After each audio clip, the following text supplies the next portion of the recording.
I'm all for justice, but we need real justice, not virtual signaling.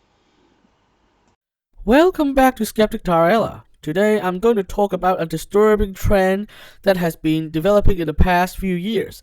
The attempt by some in the radical critical theory faction of the left to co-opt the struggles of trans people to justify their attacks on free speech.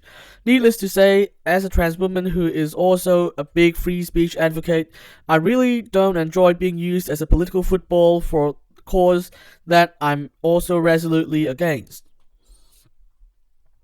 The issue reared its head again recently with the publication of an open letter on the Harper's Magazine website drawing attention to the erosion of free speech and the rise of cancel culture that was co-signed by more than 100 public intellectuals, mostly on the progressive side of the political spectrum. Noam Chomsky, a thinker who is almost universally held in high regard in progressive circles, was perhaps the most famous name on there of all.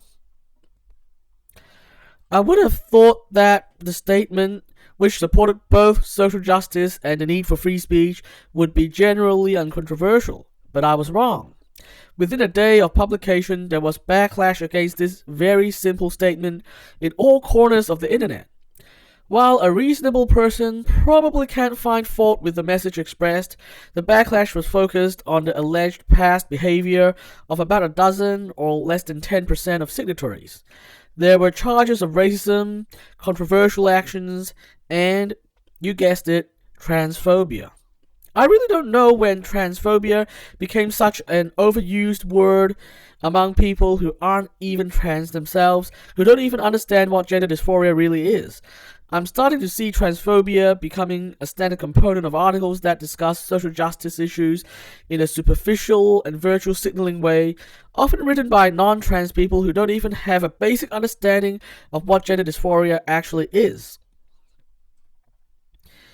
Anyway, with transphobia being a very popular insult nowadays in some circles, and with the J.K. Rowling controversy still fresh in the minds of many, it was not entirely surprising to see Rowling singled out as perhaps the most controversial signatory of them all. And with that association, the whole letter came to be interpreted by some people, trans and non-trans alike, as justifying transphobia.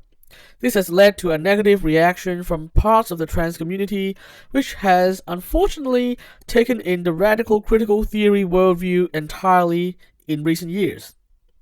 This worldview, which sees everything through the lens of power and oppression, has fostered a strong victim mentality and an aversion to conversation with those who hold a different opinion. I guess it's how a letter for free speech, signed by more than 100 progressives, one that has nothing to do with trans issues at all, came to be seen as transphobic. And I think this is all a mistake and a tragedy. You see, I believe the only way people will come to understand and accept trans people is via a discussion rooted in medical science, and the only way society will come to accommodate trans people's needs properly is via a rational, taboo-free discussion. The atmosphere created by the radical critical theory crowd has led to the silencing of many voices, including trans-supported people who want to discuss ideas and solutions that are not in line with the current consensus of activists. By reducing everything to power, oppression, and struggle, the whole debate has become poisoned, and there appears to be no way out of this anytime soon. The real victims of all this is trans people and trans rights. I believe that, until conditions for free speech are fully restored, the prospect of truly improving trans acceptance and achieving a consensus for trans rights is very bleak indeed.